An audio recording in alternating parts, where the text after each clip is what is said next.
Doon sa first video, pinakita ko sa inyo how to create a new database. At tingnan natin, buksan natin yung program o yung ating application para makita natin kung ano yung ginawa. So dito, to open the system, you just need to encode the password here. But before you do that, I suggest that you visit this first, edit database configuration, click it and make sure that inside you know which database you're going to use. Here, this PMDB2, ito yung database na ginawa ko doon sa video. And the first one, it was created during the program installation. Ginawa nyo rin yan. So the second one, if you can still remember, doon sa first meeting natin, tinuruan ko na rin kayo. But to make sure na makukuha nyo talaga 100%, so I decided to create that particular video. And now let's open the database. Let's start first the original one. Ito, alam natin may sample schedule. So make sure na itong circle na ito with check is at this particular selection. I mean database. So gusto nyo i-open to, dapat andun yung check. Then close the window and you can type now your password here. Okay. And now you click connect. So dito sa unang database, which was created during the installation, as I mentioned earlier, ay andito yung mga sample projects. So ito yun. Okay? Lahat ng mga itong nakalista na ito. Okay? Itong list na ito without color, these are called projects. And mapapansin nyo, meron siyang bracket. I mean, under siya sa isang particular industry kung tawagin. Okay? So we have manufacturing, energy, engineering, construction, and so on. And actually, if you notice, doon sa first time na inopen niyo yung program, may nakita kayong note. And yung note na yun ay pinapipili kayo kung alin dito sa mga ito ang inyong gagamitin. So, tingnan muna natin yun .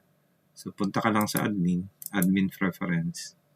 Then, go to industry.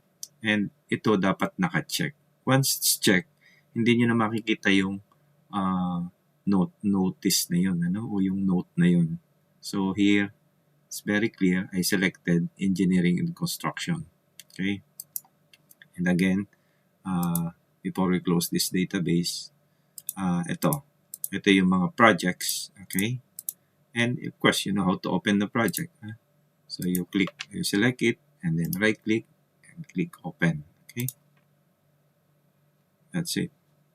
So naka-open na siya. And this is how it looks, di ba? Yan yung program. It's composed of activities with IDs, dates, and so on. Of course, we have Gantt chart.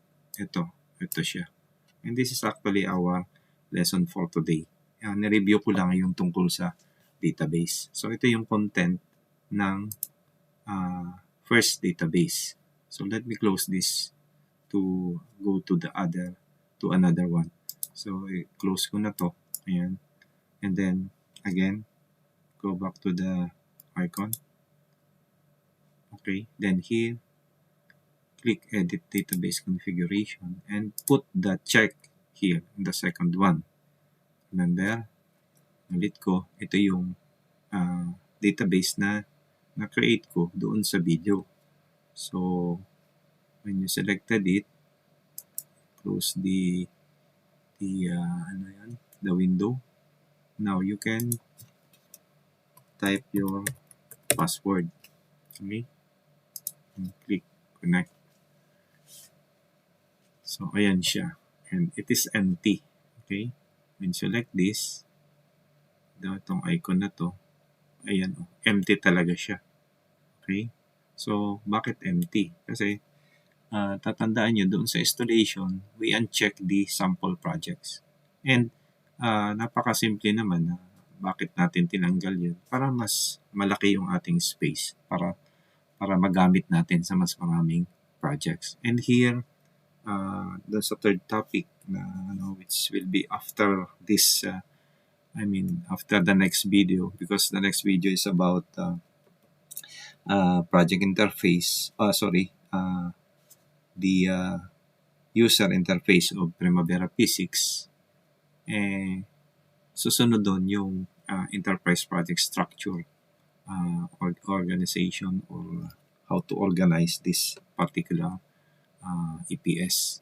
Okay, so let me close this for now and let's go to our topic or lesson for today.